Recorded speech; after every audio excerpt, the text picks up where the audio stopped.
గురుబ్రహ్మ ప్రేక్షకులకు నమస్కారం అండి. మన గురుబ్రహ్మ ప్రేక్షకులు చాలామంది మేము సింహరాశిలో జన్మించామండి, ఏ రాశి వారిని వివాహం చేసుకుంటే బాగుంటుంది, ఎవరితో పొంతన కుదురుతుంది, మా మనస్తత్వానికి తగ్గట్టుగా ఎవరు ఉంటారో అని అడుగుతున్నారండి. ఈ వీడియోలో నేను చాలా క్లియర్గా అసలు సింహరాశి వారి మనస్తత్వం ఎలా ఉంటుంది, సింహరాశి వారికి మనకి జ్యోతిష్య శాస్త్రంలో ఉన్న 12 రాశులలో జన్మించిన వారికి 100% ఎంత శాతం పొంతన కుదురుతుంది, ఎవరు మీకు బెస్ట్ మ్యాచ్, ఎవరు వరస్ట్ మ్యాచ్ అనే విషయాన్ని చాలా క్లియర్గా వివరిస్తానండి. ఈ వీడియోని చివరిదాకా చూసినట్లయితే మీకే అర్థమవుతుంది. శ్రీ దుర్గాదేవి జ్యోతిష్యాలయం.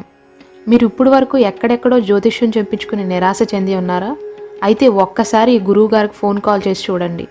ప్రేమ, పెళ్ళి, ఉద్యోగం, రాజకీయం, విదేశీ ప్రయాణం, ధనం నిలకడగా లేకపోవటం, భార్యాభర్తల మధ్య గొడవలు, ఆస్తి తగాదాలు, అప్పుల బాధలు, స్త్రీ పురుషుల ఎలాంటి గుప్త సమస్యలకైనా, ఎటువంటి సమస్యలకైనా ఒక్క రోజులోనే పరిష్కారం చూపుతారు.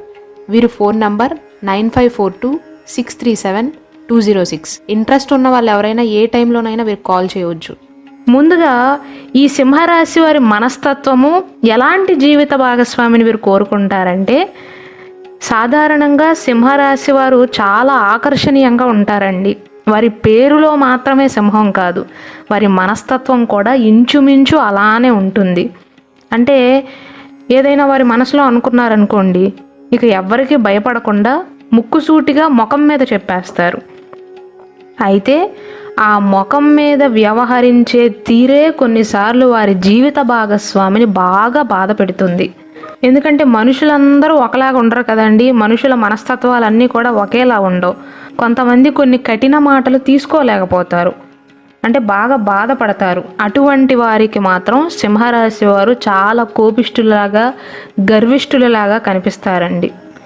అంతేకాకుండా ఈ సింహరాశి వారికి అధిక ఆత్మవిశ్వాసం ఉంటుంది, సెల్ఫ్ రెస్పెక్ట్ ఎక్కువే, సెల్ఫ్ కాన్ఫిడెన్స్ కూడా ఎక్కువే. నేను ఏదైనా చేయగలను అనుకుంటారు. అయితే వీరి మాటలు మాత్రం కాస్త గంభీరంగా ఉంటాయండి. ఆ ముక్కుసూటి మాటలే కొన్నిసార్లు ఇతరుల మనసుకు బాణాన్ని వేస్తాయి, అంటే ఇతరుల మనసులో చొచ్చుకుపోతాయి. వీరి మాట గంభీరంగా ఉన్నప్పటికీ మనసు మాత్రం చాలా మంచిదండి. చాలా వరకు వీరి మాటనే చూస్తారు కానీ మనసుని ఎవరు అర్థం చేసుకోరు. నిజానికి అన్ని రాసుల వారితో పోలిస్తే సింహరాశి వారు కాస్త గంభీరంగా మాట్లాడినా, గంభీరంగా కనిపించినప్పటికీ కూడా మనసు వీరిదే మెత్తన. అంటే ఎవరికైనా సహాయం అవసరమైతే ముందు వరుసలో ఉండేది కూడా సింహరాశి వారి. కానీ అందరికీ వీరి నోటి మాటలు మాత్రమే కనిపిస్తాయి, కానీ వీరి మనసు కనిపించదు. బయటికి ఏదైనా విషయం చెప్పేటందుకు మాత్రం ఎప్పుడూ కూడా సంకోచించరు. కాబట్టి ఈ రాశివారు తమలో ఉన్న ఆత్మవిశ్వాసాన్ని, తమలో ఉన్న ఆకర్షణీయమైనటువంటి స్వభావానికి గర్వపడాలి. అలాగే ఈ రాశి వారిని నమ్మకస్తులను కూడా చెప్పవచ్చండి. విధేయత ఉండేవారిని జీవిత భాగస్వామిగా కోరుకుంటారు. అయితే వారి జీవిత భాగస్వామిని బాగా డామినేట్ చేస్తారండి. వీరి ఆత్మవిశ్వాసానికి, కాన్ఫిడెన్స్కి తగ్గవారు వస్తేనే తప్ప డామినేట్ చేయడానికి ఎక్కువగా ప్రయత్నిస్తారు. అంటే ప్రయత్నిస్తారంటే అందరికంటే నా మాటే నెగ్గాలి అనేటువంటి మనస్తత్వం కాకపోయినప్పటికీ కూడా స్వభావరీత్యా వీరికి నాయకత్వ లక్షణాలు ఎక్కువ కాబట్టి, సెల్ఫ్ కాన్ఫిడెన్స్ అనేది చాలా ఎక్కువ కాబట్టి ఎదుటివారి కంటే కాస్త పై చేయే ఉంటుంది వీరిది. అలాగే ఈ సింహరాశి వారు సంబంధాల విషయంలో చాలా బలంగా ఉంటారండి. ఆత్మవిశ్వాసంతో ఉండే వారినే జీవిత భాగస్వామిగా కావాలి అని కోరుకుంటారు. ఎందుకంటే సింహరాశి వారికి పిరికివారంటే అసలు నచ్చదండి. ఏ సిచ్యువేషన్లోనైనా సరే, అది గుడ్ అయినా బ్యాడ్ అయినా సరే నిలదొక్కుని ఉండాలి. అలాంటి వారంటేనే సింహరాశి వారికి ఎంతో ఇష్టం. భయపడేవారంటే వీరికి అస్సలు నచ్చదు. శారీరకంగా కూడా చురుగ్గా ఉండేవారిని బాగా ఇష్టపడుతూ ఉంటారు. బద్ధకస్తులను అస్సలు ఇష్టపడరు, భయపడేవారిని అస్సలే ఇష్టపడరు. వారి జీవిత భాగస్వామి మాట కాస్త కఠినంగా ఉన్నా ఇష్టపడతారేమో కానీ వారు భయపడకూడదు, సెల్ఫ్ కాన్ఫిడెన్స్ అనేది వారిలో తక్కువ ఉండకూడదు అని కోరుకుంటారు. ఈ కారణంగా వీరు జీవిత భాగస్వామితో చాలా నమ్మకంగా ఉంటారండి. ఎలాంటి సందర్భంలోనైనా సరే వారి లైఫ్ పార్ట్నర్కి మద్దతుని ఇస్తారు. ఇటువంటి మంచి లక్షణాలు ఉన్నటువంటి సింహరాశి వారికి ఎవరిని జీవిత భాగస్వామిగా పొందితే బాగుంటుందంటే, మనకి జ్యోతిష శాస్త్రం ప్రకారం 12 రాశులు ఉన్నాయండి. మేషరాశి నుండి మీనరాశి వరకు సింహరాశి వారికి బెస్ట్ మ్యాచ్ ఎవరు, వరస్ట్ మ్యాచ్ ఎవరో ఇప్పుడు చెప్తాను. మొట్టమొదటి రాశి మేషరాశి అండి.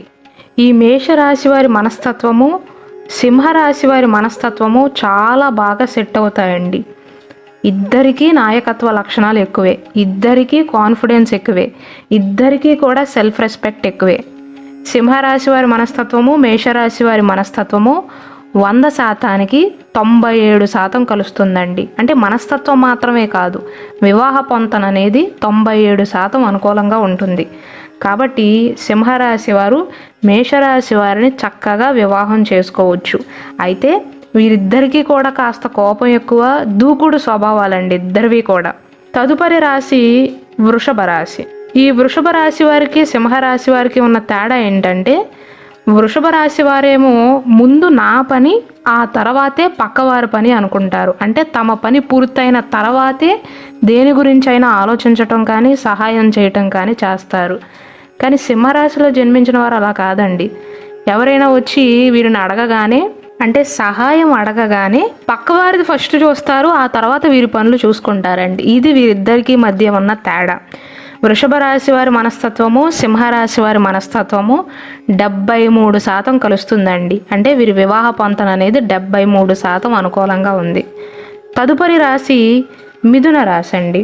ఈ మిథున రాశి వారు ఏంటంటే మేధోపరమైన విషయాలపైన ఎక్కువగా ఆసక్తి కలిగి ఉంటారు. అంటే థింకింగ్ పవర్ ఎక్కువ వీరికి. ఎవరైతే ఎక్కువగా నవ్విస్తూ ఉంటారో వారితో ఎక్కువగా మాట్లాడేందుకు ఎక్కువగా ఇష్టపడుతూ ఉంటారండి. వారి జీవిత భాగస్వామిగా కూడా ఎక్కువగా నవ్వించేవారు రావాలి అని కోరుకునేటువంటి మనస్తత్వం మిథున రాశి వారిది. ఈ మిథున రాశి వారికి సింహరాశి వారికి 88% పొంతన అనుకూలంగా ఉంటుందండి. అంటే 100%కి 88% అనుకూలం. కాబట్టి సింహరాశి వారు మిథున రాశి వారిని చక్కగా వివాహం చేసుకోవచ్చు. తదుపరి రాశి కర్కాటక రాశి అండి. కర్కాటక రాశిలో జన్మించిన వారి మనస్తత్వము, సింహరాశి వారి మనస్తత్వం పెద్దగా కలవదండి. ఈ కర్కాటక రాశి వారేమో మంచి భోజన ప్రియులు, రుచికరమైన వంటలను తినాలి అన్న ఆసక్తి ఎక్కువగా ఉంటుంది వీరికి. అలాగే జీవిత భాగస్వామి ఎప్పుడూ కూడా తమ గురించి ఆలోచించాలని, తమకే ఎక్కువగా ప్రిఫరెన్స్ ఇవ్వాలి అని కోరుకుంటారు. అంటే జీవిత భాగస్వామికి ఎక్కువగా ప్రాధాన్యత ఇస్తారు. దానితో పాటుగా పొసెసివ్నెస్ బాగా ఎక్కువ అండి. అది సింహరాశి వారికి నచ్చదు. పద్దాక ప్రేమను చూపించాలి అంటే సింహరాశి వారికి చేత కాదు. కాబట్టి ఆ విషయంలో కర్కాటక రాశి వారికి, సింహరాశి వారికి గొడవలయ్యే అవకాశాలు, మనస్పర్ధలు వచ్చే అవకాశాలు ఉంటాయి. వివాహ పొంతను చూసుకున్నట్లయితే కర్కాటక రాశి వారికి, సింహరాశి వారికి 100%కి 35% మాత్రమే అనుకూలంగా ఉంటుంది. కాబట్టి వీలైనంత వరకు సింహరాశి వారు కర్కాటక రాశి వారిని వివాహం చేసుకోకపోవటమే మంచిదండి. తదుపరి రాశి సింహరాశి. ఒకవేళ అమ్మాయి సింహరాశిలోనే జన్మించి అబ్బాయి కూడా సింహరాశిలోనే జన్మిస్తే వీరిద్దరి మధ్య 45% మాత్రమే అనుకూలంగా ఉంటుందండి. ఎందుకంటే ఇద్దరూ కూడా డామినేటింగ్ క్యారెక్టర్సే. సింహరాశి వారు సాధారణంగా వారు వేరే వారిని డామినేట్ చేస్తారేమో కానీ వారిపై ఒకరు డామినేట్ చేస్తే వారు సహించలేకపోతారు. వేరే వారు వీరి మాటలను భరించాలి కానీ అదే వేరే వారు వచ్చి వీరి మీద డామినేట్ చేస్తానంటే ఊరుకోరు, అసలు సహించరు. కాబట్టి సింహరాశి వారు ఈ 2 రాశులలో జన్మించిన వారికి పెద్దగా పడదండి. ఈగో ప్రాబ్లమ్స్ ఎక్కువగా వస్తాయి. అంటే వివాహం చేసుకోవచ్చు కానీ 100%కి 45% మాత్రమే అనుకూలంగా ఉంటుంది. వివాహం చేసుకునే ముందు నక్షత్రాలు, పాదాలు కూడా చూసుకోవాలి. తదుపరి రాశి కన్యా రాశి. నేను ఇంతకుముందు చెప్పినట్లుగా ఈ సింహరాశి వారికి ఏంటంటే ఎక్కువగా ఎమోషన్స్ అనేవి నచ్చవు. అంటే పిరికివారంటే నచ్చదండి వీరికి. ప్రతి సిచ్యువేషన్లో కూడా ధైర్యంగా ఉండాలి. కన్యా రాశి వారి విషయానికి వస్తే వీరు కాస్త భయస్థులండి. అలాగే వీరికి కాస్త అనుమానం కూడా ఎక్కువగా ఉంటుంది. జీవిత భాగస్వామి ప్రతి ఒక్క విషయం కూడా తమతో పంచుకోవాలి అని కోరుకుంటారు. అంతటి ఎక్స్పెక్టేషన్స్ ఉంటాయి లైఫ్ పార్ట్నర్ నుండి కన్యా రాశి వారికి. అదేమో సింహరాశి వారికి నచ్చదు. వారికి ఇష్టం వచ్చింది చేసుకుంటారే తప్ప, అంటే జీవిత భాగస్వామికి గౌరవం ఇస్తారు, ప్రాధాన్యత ఇస్తారు, కానీ మరీ ఎక్కువగా పొసెసివ్నెస్ చూపిస్తే మాత్రం సింహరాశి వారికి నచ్చదండి. కాబట్టి కన్యారాశి వారి మనస్తత్వము, సింహరాశి వారి మనస్తత్వం కూడా పెద్దగా కలవదు. వీరు వివాహ పొంతను చూసుకున్నట్లయితే 100%కి 35% మాత్రమే అనుకూలంగా ఉంటుంది. అంటే బిలో యావరేజ్ మ్యాచ్గా చెప్పవచ్చు. వీలైనంత వరకు సింహరాశి వారు కన్యారాశిలో జన్మించిన వారిని అవాయిడ్ చేయటమే మంచిది. అంటే వివాహం చేసుకోకపోవటమే మంచిది. అయితే నక్షత్రాలు కూడా చూసుకోవాలండి. తదుపరి రాశి తులారాశి. అసలు ఈ సింహరాశి వారికి బెస్ట్ మ్యాచ్ అంటే తులారాశి వారు అని చెప్పవచ్చండి. మేషరాశి వారు కూడా బాగానే సరిపోతారు. ఈ తులారాశి వారి మనస్తత్వము, సింహరాశి వారి మనస్తత్వము దాదాపు ఒకేలా ఉంటుందండి. ఇద్దరూ కూడా సోషల్ సర్వీస్ చేయడానికి కోరుకుంటారు. అలాగే వీరిద్దరికీ కూడా సమాజంలో పలుకుబడి ఎక్కువగా ఉంటుంది. ఈ తులారాశి వారు రొమాంటిక్ పరమైన విషయాలకు ఎక్కువగా ప్రాధాన్యత ఇస్తారండి. ఎందుకంటే శుక్రుడి చేత పాలించబడతారు కాబట్టి అందానికి చాలా ఈజీగా అట్రాక్ట్ అవుతారు, అందానికి ఆకర్షితులు అవుతారు. తమ జీవిత భాగస్వామి కూడా అందంగా ఉండాలి అని కోరుకుంటారు. ఈ సింహరాశి వారు నిజానికి అందంగానే ఉంటారు. అంటే టీవీ ఎక్కువగా ఉంటుందండి, రాజసం ఉట్టిపడుతుంది. తులారాశి వారికి, సింహరాశి వారికి ఇద్దరికీ కూడా ధైర్య సాహసాలు చాలా ఎక్కువ. సమాజంలో కూడా కీర్తి ప్రతిష్టలు చాలా ఎక్కువ మందితో పరిచయాలు ఉంటాయి వీరిద్దరికీ కూడా. కాబట్టి తులారాశి వారు, సింహరాశి వారు బెస్ట్ పెయిర్గా చెప్పవచ్చండి. తులారాశి వారిని సింహరాశి వారు చక్కగా వివాహం చేసుకోవచ్చు. తదుపరి రాశి వృశ్చిక రాశి అండి. ఈ వృశ్చిక రాశి వారికి, సింహరాశి వారికి మధ్య ఉన్న తేడా ఏంటంటే వృశ్చిక రాశి వారికి పద్దాక కోపం ఉండదండి. వీరు శాంత స్వభావులే, కానీ మనసులో ఉన్నది బయట పెట్టరు. సింహరాశి వారు అలా కాదు, లోపల ఏదుంటే అది వెంటనే కక్కేయాలి, అప్పుడే వీరు కడుపు చల్లబడుతుంది. అయితే వృశ్చిక రాశి వారు మాత్రం భాగస్వామితో బంధం విషయంలో చాలా నమ్మకంగా ఉంటారండి. అయితే సంబంధాలలో ఎలాంటి రిస్క్ కూడా తీసుకోరు. జీవితంలో కూడా పెద్దగా రిస్క్ తీసుకోవటానికి ఇష్టపడరు. సింహరాశి వారికి ఏమో ఎక్కువగా రిస్కులు అంటేనే ఇష్టం. క్లిష్ట పరిస్థితుల్లో ఉన్నప్పుడు ఈ వృశ్చిక రాశి వారు మద్దతునిచ్చేవారిని కోరుకుంటారు. ఒక్కసారి వృశ్చిక రాశి వారికి చిన్న సహాయం చేసినా సరే జీవితాంతం గుర్తుంచుకుంటారు. అటువంటి మనస్తత్వమే సింహరాశి వారికి ఉంటుంది. సాన్నిహిత్యం కోసం ఎదురు చూస్తారు. ఈ సింహరాశి వారికి, వృశ్చిక రాశి వారికి జ్యోతిష శాస్త్రం ప్రకారం 100%కి 58% పొంతన కుదురుతుందండి. కాబట్టి వీరిద్దరూ వివాహం చేసుకోవచ్చు. అబోవ్ యావరేజ్ మ్యాచ్గా చెప్పవచ్చు. తదుపరి రాశి ధనస్సు రాశి అండి. ధనస్సు రాశి వారి మనస్తత్వము, సింహరాశి వారి మనస్తత్వము బాగా కలుస్తాయండి. వీరిద్దరు క్యారెక్టర్స్ ఇంచుమించు కలుస్తాయి. సింహరాశి వారి మాదిరిగానే ధనస్సు రాశి వారు కూడా చాలా శక్తివంతులండి. సాహసోపేతంగా స్వతంత్రంగా ఉండటానికి ఇష్టపడతారు. అలాంటి వారినే జీవిత భాగస్వామిగా పొందటానికి కూడా ఇష్టపడుతూ ఉంటారు. అలాంటి వారి కోసమే అన్వేషిస్తూ ఉంటారు. విశ్వసనీయంగా ఉంటారండి. వీరిద్దరికీ కూడా మ్యాచ్ బాగా కుదురుతుందండి. జ్యోతిష శాస్త్రం ప్రకారం ధనస్సు రాశికి, సింహరాశికి పొంతన అనేది 100%కి 93% అనుకూలంగా ఉంటుంది. కాబట్టి సింహరాశి వారు చాలా చక్కగా ధనస్సు రాశి వారిని వివాహం చేసుకోవచ్చు. తదుపరి రాశి మకర రాశి అండి. ఈ మకర రాశి వారి మనస్తత్వం ఎలా ఉంటుందంటే నిజానికి మకర రాశి వారు చాలా స్ట్రిక్ట్ అండి. అంటే ప్రతి ఒక్క పని కూడా పర్ఫెక్ట్గా ఉండాలి, వారికి చాలా నీట్గా చేయాలి. వారి పనులు వారు చూసుకోవటం మాత్రమే కాదు, వారి కుటుంబం కూడా అంతే నీట్గా ఉండాలని, వీరు పాటిస్తున్న పద్ధతిలోనే వెళ్ళాలి అని కోరుకుంటారు. అదొక్కటి సింహరాశి వారికి నచ్చదు. ఈ మకర రాశి వారికి భావోద్వేగాలు చాలా ఎక్కువగా ఉంటాయండి. రొమాంటిక్గా కూడా ఉంటారు. కన్యా రాశి వారి మాదిరిగా జీవిత భాగస్వామి తమకి ఎక్కువగా ప్రాధాన్యతనివ్వాలి అని కోరుకుంటారు. అన్ని విషయంలో కూడా సొంత నిర్ణయాలను తీసుకుంటారు. మకర రాశి వారు సాహసోపేతంగానే ఉంటారు, సింహరాశి వారు కూడా సాహసోపేతంగానే ఉంటారు. కానీ ఇద్దరికీ ఈగో ప్రాబ్లమ్స్ అనేవి చాలా ఎక్కువగా వస్తాయండి. సింహరాశి వారేమో నేను చెప్పినట్లుగానే మకర రాశి వారు వినాలి అనుకుంటారు. మకర రాశి వారేమో నేను చెప్పినట్లుగానే సింహరాశి వారు వినాలి, నా విధానాలే ఫాలో అవ్వాలి అనుకుంటారు. అటువంటి మనస్తత్వం. కాబట్టి వీరిద్దరికీ పెద్దగా మ్యాచ్ కాదండి. జ్యోతిష శాస్త్రం ప్రకారం మకర రాశి వారికి, సింహరాశి వారికి వివాహ పొంతన అనేది 100%కి 35% మాత్రమే మ్యాచ్ అవుతుంది. కాబట్టి సింహరాశి వారికి వరస్ట్ మ్యాచ్ ఏదైనా ఉందా అంటే మకర రాశి వారు అని చెప్పవచ్చు. కాబట్టి వీలైనంత వరకు మీరు మకర రాశి వారిని వివాహం చేసుకోకపోవటమే మంచిది. తదుపరి రాశి కుంభరాశి అండి.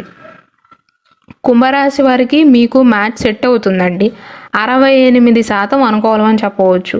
అయితే సింహరాశి వారికి, కుంభరాశి వారికి ఉన్న తేడా ఏంటంటే ప్రతి ఒక్క విషయం పైన కూడా శ్రద్ధ పెడతారండి కుంభరాశి వారు. కానీ సింహరాశి వారు అలా కాదు, ప్లానింగ్ లేకుండా ముందుకు వెళ్తారు. అలాగే కుంభరాశి వారు తమ జీవిత భాగస్వామి నుండి ఏం కోరుకుంటారంటే తెలివైన వారు ఉండాలి అని కోరుకుంటారండి. కుటుంబ సభ్యులతో సరదాగా ఉండాలి అని కోరుకుంటారు. ఎక్కువ టైంని కేటాయించాలి అని కోరుకుంటారు. వీరికి వారికి 68% అనుకూలంగా ఉంటుందండి. కాబట్టి సింహరాశి వారు కుంభరాశి వారిని కూడా వివాహం చేసుకోవచ్చు. తదుపరి రాశి మీనరాశి అండి. ఈ మీనరాశి వారికి, సింహరాశి వారికి తేడా ఏంటంటే సింహరాశి వారికి ఏమో ఎక్కడ లేని ధైర్యం ఉంటుంది. మీనరాశి వారేమో ఎమోషన్స్ అసలు కంట్రోల్ చేసుకోలేకపోతారు. అంటే మనసులో బాధ ఉందంటే వెంటనే కంటిలో నుండి కన్నీళ్ళు వచ్చేస్తాయి. అంటే కొంచెం భయస్థులు అనమాట. అయితే ఆలోచనాత్మకంగా ఉంటారండి. లోతైన ఆలోచనాపరుడు అని చెప్పవచ్చు. రిలేషన్షిప్ని చాలా జాగ్రత్తగా చూసుకుంటారు. విశ్రాంతిని తీసుకునేందుకు ఎక్కువగా ఇష్టపడుతూ ఉంటారు. వీరిద్దరి మనస్తత్వాలు అనేవి పెద్దగా మ్యాచ్ అవ్వండి, ఆపోజిట్గా ఉంటారు. కాబట్టి సింహరాశి వారు మీనరాశి వారిని వివాహం చేసుకునే ముందు వారి నక్షత్రాలను కూడా చూసుకోవాలి. 1-2 సార్లు ఆలోచించి వివాహం చేసుకోవటం మంచిది. జ్యోతిష శాస్త్రం ప్రకారం వీరిద్దరి వివాహ పొంతన 100%కి 38% మాత్రమే అనుకూలంగా ఉంటుంది. మొత్తం మీద మీరు చూసుకున్నట్లయితే సింహరాశి వారికి బెస్ట్ మ్యాచెస్ అంటే మేషరాశి వారు, అలాగే తులారాశిలో జన్మించిన వారు. వీరిద్దరూ సింహరాశి వారికి బెస్ట్ మ్యాచ్గా చెప్పవచ్చు. రెండవ బెస్ట్ మ్యాచ్ అంటే ధనస్సు రాశిలో జన్మించిన వారు, సెకండ్ బెస్ట్ మ్యాచ్గా చెప్పవచ్చు, 93%. మూడవ బెస్ట్ మ్యాచ్ అంటే మిథున రాశిలో జన్మించిన వారు, 88% వివాహ పొంతన అనుకూలంగా ఉంటుందండి. నాలుగవ బెస్ట్ మ్యాచ్ అంటే వృషభ రాశిలో జన్మించిన వారు, 73% అనుకూలంగా ఉంటుందండి. ఐదవ బెస్ట్ మ్యాచ్ అంటే కుంభరాశిలో జన్మించిన వారు, 68% అనుకూలమండి. ఆరవ బెస్ట్ మ్యాచ్ ఏమో వృషిక రాశిలో జన్మించిన వారండి, 58% అనుకూలత సూచిస్తుంది. ఏడవ బెస్ట్ మ్యాచ్ ఏమో సింహరాశిలో జన్మించిన వారు, అంటే అమ్మాయి సింహరాశి, అబ్బాయి కూడా సింహరాశి, 45% అనుకూలత సూచిస్తుంది. ఆ తర్వాత మీనరాశిలో జన్మించిన వారు 38% అనుకూలం అండి. అయితే సింహరాశి వారు అవాయిడ్ చేయాల్సింది ఎవరినంటే కర్కాటక రాశిలో జన్మించిన వారిని, కన్యా రాశిలో జన్మించిన వారిని, మకర రాశిలో జన్మించిన వారిని. 35% మాత్రమే అనుకూలంగా ఉంటుంది. అయితే జ్యోతిష శాస్త్రం ప్రకారం కేవలం రాశిని చూసుకుని మాత్రమే వివాహానికి ప్రొసీడ్ అవ్వకూడదండి. నక్షత్రాన్ని, పాదాన్ని కూడా చూడాలి. ఈ సింహరాశిలో ఉన్న 3 నక్షత్రాల్లో జన్మించిన వారికి ఏ నక్షత్రపు జాతకులతో వివాహ పొంతన ఎలా ఉంటుందో చాలా క్లియర్గా వివరించాను. సాధారణంగా వివాహ పొంతన ఎలా చూస్తారంటే 36 పాయింట్లకు అంచనా వేస్తామండి. అష్టకోట గుణమేళన అని ఉంటుంది. అష్ట అంటే 8 అని అర్థం. 8 కోటాలకు క్యాలిక్యులేట్ వేస్తాం. 8 కోటాలకు 36 పాయింట్లకు చూస్తాం. 36 పాయింట్లకు 18 పాయింట్ల కంటే ఎక్కువ వస్తే మాత్రమే వివాహానికి అనుకూలం. అప్పుడు మాత్రమే ఆ జంటకు వివాహం చేయాలి అని సూచిస్తాం. దానితో పాటుగా ఆ జంటకి నాడీకోటం అనుకూలంగా ఉందా, రాశికోటం అనుకూలంగా ఉందా, బకోట దోషం ఏమైనా ఉందా, ఏకనాడీ దోషం ఏమైనా ఉందా, ఏక నక్షత్ర దోషం ఏమైనా ఉందా అని చూసుకుని మాత్రమే ముందుకు వెళ్ళాలి. 18 పాయింట్ల కంటే తక్కువ వస్తే వివాహానికి పనికిరారు, వారికి వివాహం చేయొద్దని చెప్తాం. ఎంత ఎక్కువ వస్తే అంత మంచిదండి.